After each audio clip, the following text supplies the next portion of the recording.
Yo, what's up mga kasurpap? Kumusta po kayong lahat? At welcome back po ulit sa ating channel. Doon sa last video vlog natin, so na-topic natin doon yung kung paano yung proseso ng pag-apply dito sa South Korea as factory worker. So sana may natutunan po kayo doon na at makaiwas sa mga scammer na agency na nagsasabi na pwede kayo nilang papuntahin dito sa South Korea at makapagtrabaho at kumita ng malaking halaga. So ngayon alam nyo na ang tanging paraan lang na pagpunta dito sa South Korea at magtrabaho bilang isang factory worker is aralin talaga yung kanilang lengguwahe. Dahil dadaan po tayo sa examination, sa screening, sa interview. Yun yung tamang proseso. So ang gagawin natin ngayon, dahil alam nyo na yung tamang proseso, is bibigyan ko kayo ng tips kung paano nga ba ako natuto mag-aral ng Korean language. Basic Korean language. Mga kasurpap, hindi kasi natin kailangan na aralin talaga yung buong lengguwahe nila, na yung laliman yung pag-aaral natin. Kasi napakarami nun. Ang pinaka main na kailangan lang natin gawin is maipasa yung exam. So ang kailangan natin is yung basic Korean language. Hindi natin gagawin komplikado, gagawin lang natin simple.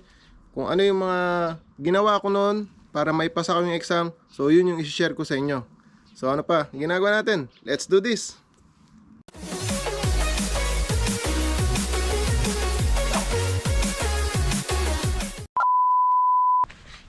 Yon, nagbabalik ang inyong lingkod, mga kasurpap, JCA Vlog po.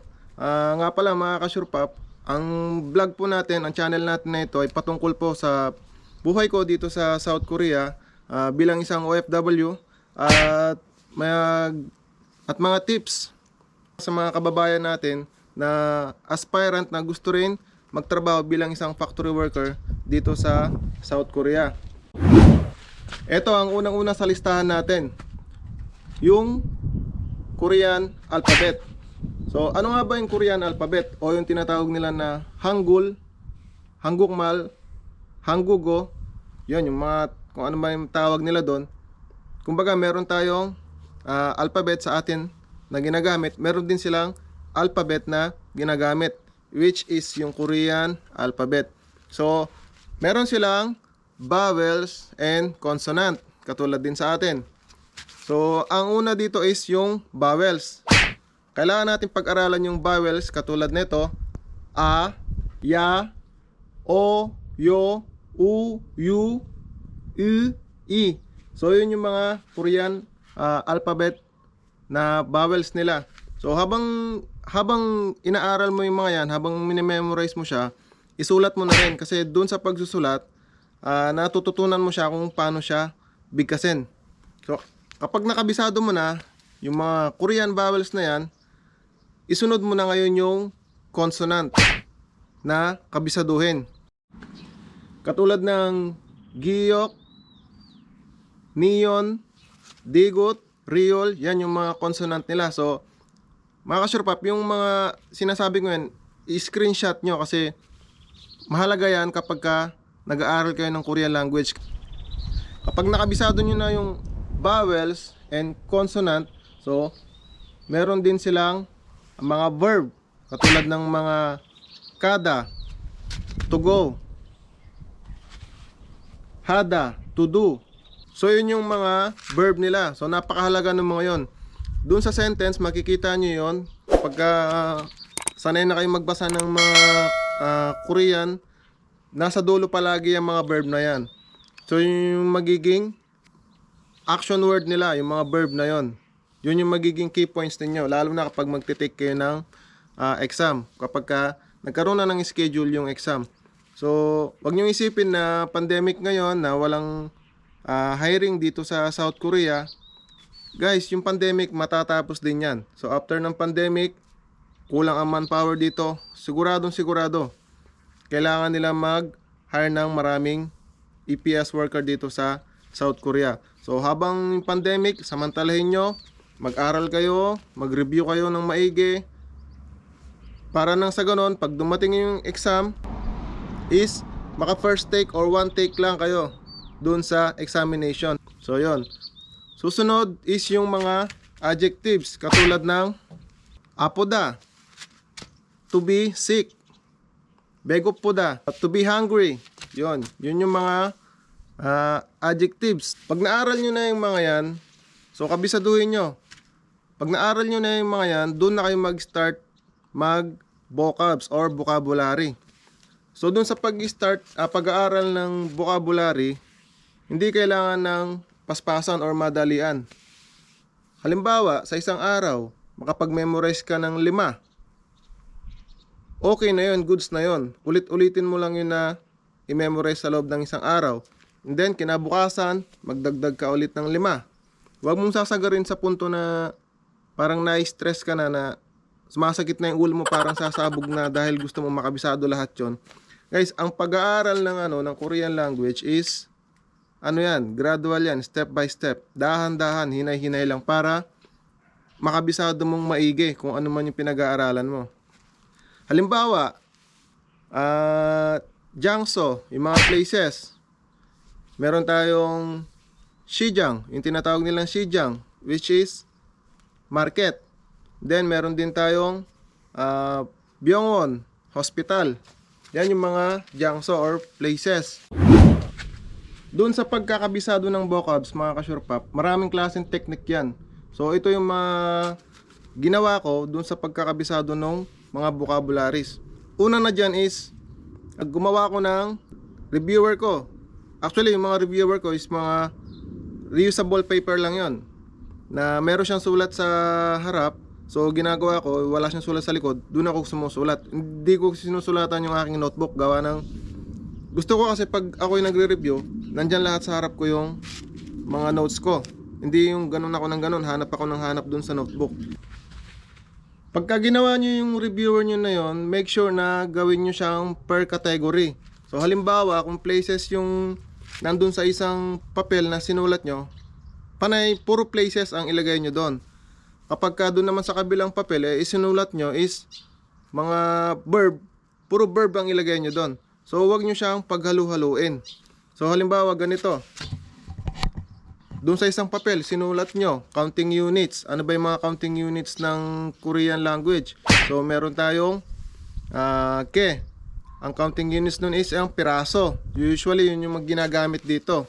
So kapag ka hindi mo alam yung mga ibang counting units ng Korean language, so acceptable na yun yung ge. Pero halimbawa bibili ka ng manok, sajanin, yogi, semari, juseyo. So, ang counting units ng manok or hayop is mari. So, yun yung mga counting units. So, maraming klase ng counting units. Katulad ng kole, ibig sabihin nun, pair of shoes. So, i-separate mo yun dun sa iyong papel. Huwag mo siyang ihalo doon, paghalo-haluin kasi maghalo-halo din yan sa isip mo. So halimbawa, numbers. Meron tayong dalawang klase ng numbers dito sa Korea, which is yung Sino-Korean at native Korean language. So ano-ano ba yung mga yon? So halimbawa sa Sino-Korean, meron tayong il, which is 1, i, 2, sam, 3, sa, 4. So il, i, sam, sa 1, 2, 3, 4. At sa native Korean, meron tayong hana, dul, set, net, which is 1, 2, 3, 4 din. So yun yung dalawang klase ng numbers dito sa Korean. Pagka sa mga counting units, ang kailangan mong gamitin is yung native Korean. Halimbawa is yung manok nga. So sinabi mo, kailangan mong bumili ng 3 piraso ng manok. Ibig sabihin ng 3 is set sa native Korean. At yung counting units na gagamitin mo is mari. Kasi mari is yun yung counting units ng mga hayop. So next is yung ginawa kong technique ay, alam nyo yung sticky note, yung dinidikit na ganon, yung pwede mo siyang sulatan katapos ididikit mong ganon.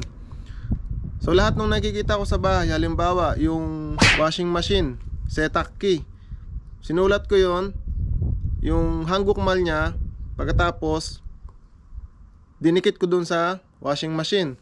So yung yung electric fan, sumpunggi. Sulat mo yon, sumpunggi, idikit mo dun sa electric fan. Halimbawa, yung pantalon, paji. O, sulat mo paji, tapos idikit mo sa yung pantalon. So habang nasa labas ka, nakadikit yon, kitang-kita mo. Or sa akin kasi nangyari, nalalaglag yung mga yon or tinatanggal ng anak ko. Kaya yung mga dinidikit ko, nasasayang. Ito yung technique pa na ginawa ko. So siyempre, pag gising mo ng umaga, pagkatapos mo maligo, haharap ka sa salamin. So imbis na idikit ko sila doon sa kanya-kanyang parts nila, halimbawa sa washing machine, sa electric fan, dinikit ko na lang sila doon sa salamin. Para kada nagsasalamin ako, kung pagkatapos mo maligo, tapos magsusuklay ka ng iyong buhok, makikita mo lahat doon yung vocabularies na minememorize mo. Basta kailangan sipagan nyo lang. Hindi pwede yung mamaya na, saka na lang, pagka may oras, ganun na. Hindi pwede yung ganun. Kasi kung talagang gusto mo magtrabaho dito sa South Korea, bibigyan mo yan ng oras at ipa-priority mo yan. Kasi kung pangarap mo na makapunta dito at makapagtrabaho at kumita ng malaking halaga, gagawa ka ng paraan para makapag-aral ng Korean language. Kasi yun lang yung natatanging paraan para makapagtrabaho ka dito as factory worker. Okay, so ito pa, technique na ginawa ko. Alam nyo ba yung flashcard? Yung parang nung elementary din tayo, may nakasulat na mga letra doon, tapos nililipat-lipat natin. So ganun din yung ginawa ko. Gumapit ako ng karton. Halimbawa yung folder na karton, ginupit ko yon by square na maliliit. Pagkatapos sinulat ko dun yung hanggukmal niya sa harap at sinulat ko dun yung English translation niya sa likod.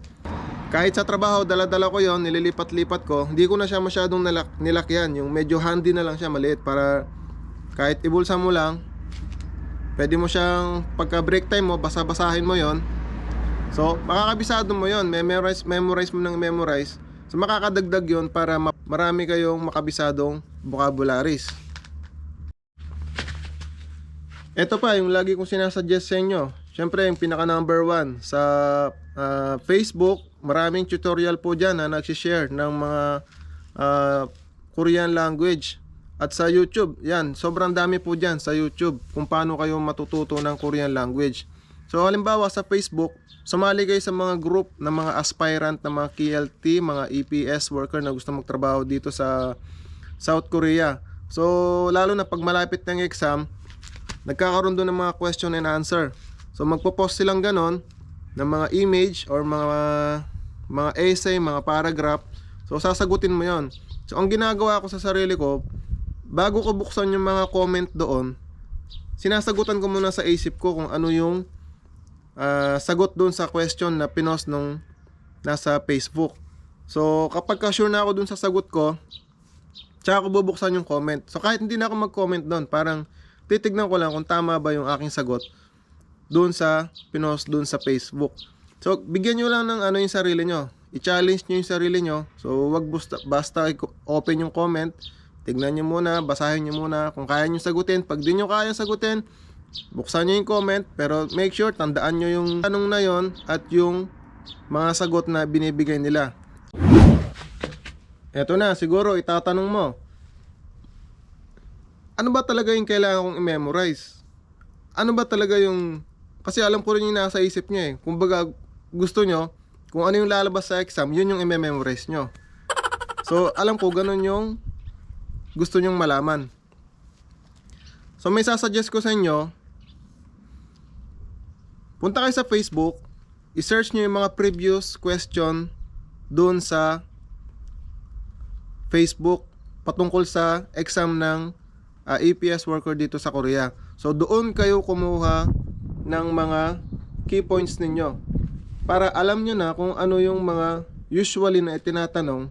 Kahit random yon, kapag nakabisado nyo, halimbawa yung tanong or yung example, halimbawa yung pugi.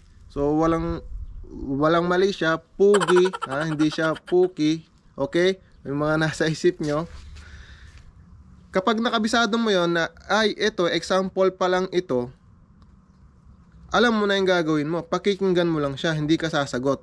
Kasi, kapag yung example ay yun na ang sinagutan mo, na, pagkatapos, number 1 pa lang ang question, at ikaw ay number 2 na kaagad ang sinasagutan mo, mali na po lahat ang iyong answer doon. Kaya kailangan, sinasuggest ko sa inyo, balikan nyo yung mga previous na mga test question. Marami po yan nagpo-post sa Facebook. Pwede nyo yung maging mga reference kung ano ba talaga yung way na pagre-review na gagawin mo. Kasi, alimbawa, meron akong nakasama sa school noon, doon sa pinapasukan kong Korean language. Halos lahat, magaling siya, magaling. Halos lahat na minemorize niya. Mabilib din ako kasi kabisado niya lahat. Kaya lang, halimbawa, pati yung kuto, minemorize niya yon. Alam mo, yung mga hindi na dapat kasama doon sa exam, kasi ang purpose natin is maipasa yung exam. Hindi natin muna purpose yung malaman lahat ng lengguwahe ng Korean language. Dapat alam mo muna yung purpose mo kapag nag-aaral ka. Minemorize niya lahat yun. In the end, ang nangyari, so nag-mix-mix na yung mga napag-aralan niya.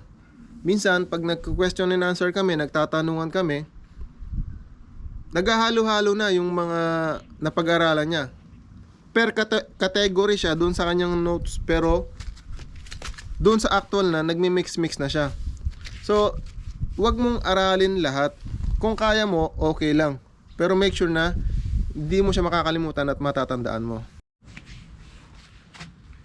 Yung question, sample question at sample listening para dun sa exam, para sa mga EPS worker na gustong gustong magtrabaho dito sa South Korea, is makukuha nyo rin po yun sa website ng POEA. So hindi nyo na kailangan pang lumayo.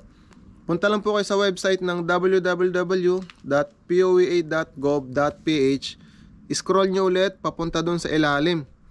So the last time, sinuro ko sa inyo yung kung paano mag-register doon sa website ng POEA para magkaroon kayo ng resume, para maging qualified kayo na mag-take ng exam for Korean language test. So ngayon naman, kung gusto mong malaman kung ano yung mga kailangan mong reviewin, so nandun po yon. Tapos i-click mo yung EPS topic. Pag-click mo ng EPS topic, lalabas na po doon yung kanilang mga reviewer, yung mga book, yung mga guidelines. So mababasa mo na po yun doon. Pwede mong i-download yon, yung mga yon. Eventually. Ako po ay isang EPS worker dito sa South Korea, or isang factory worker. At kung gusto mo rin magtrabaho bilang isang factory worker dito sa Korea at kumita ng malaking halaga, is i-share ko po sa inyo lahat ng aking pinagdaanan para matulungan kita na makapunta o makapagtrabaho dito sa South Korea. Basta lagi mo tatandaan, dapat meron kang passport valid for 1 year. Pangalawa, dapat ang edad mo ay nasa 18 hanggang 38 years old. So kung nandiyan ka sa edad na yan, pasok ka dito sa Korea. Huwag mo nang isipin kung ikaw ay elementary lamang ang natapos, high school, undergraduate, college, mga ka-surepop, pasok po yan dito sa South Korea. Bakit? Kailangan lang po natin ipasa ang exam at ang skills test. Okay? So yun lang po. Maraming salamat ulit sa panonood. Kung nagustuhan mo ang video na to, pag-share mo na yan, bigyan mo ako ng like, comment mo dyan sa baba kung ano pa yung gusto mong malaman, re-replyan kita, comment mo lang dyan sa baba. At maraming salamat po sa mga nag-subscribe sa channel ko. Sa mga hindi pa nakasubscribe at gustong malaman ng buhay ng isang OFW dito sa South Korea, gusto mong malaman kung anong tips ang gagawin mo kung paano ka makapagtrabaho dito, i-subscribe mo na yan, i-click mo na rin yung notification bell, i-click mo yung all para every time na may upload ako, ma-notify ka dyan sa cellphone mo or sa laptop mo. So hanggang dito na lang po. Maraming salamat po. Bye-bye! So bago natin tapusin itong video na to, Gusto ko lang i-shout out yung mga laging nakaabang sa video natin na nanonood. So shout out po kay Idol Brando Caruso. Boss, maraming salamat po sa pagsuporta sa channel ko. Shout out din po kay Ashanti Bilon na laging nakatutok. So sabi niya 50 seconds. Pagka-upload ko 50 seconds pa lang napanood niya na. Nakabang talaga doon sa upload natin dito sa YouTube. So maraming salamat po. Shout out po sa inyo. Salamat po sa panonood. Shout out din kay Kape Kaiji. So maraming salamat din. Palagi mong pinapanood yung vlog ko. At shout out po kay Samboy Dulnuan dito rin po sa South Korea. So idol, maraming salamat din po sa pagsuporta mo sa aking channel. Yun lang po. At ingat kayo lagi. Stay safe. Bye bye.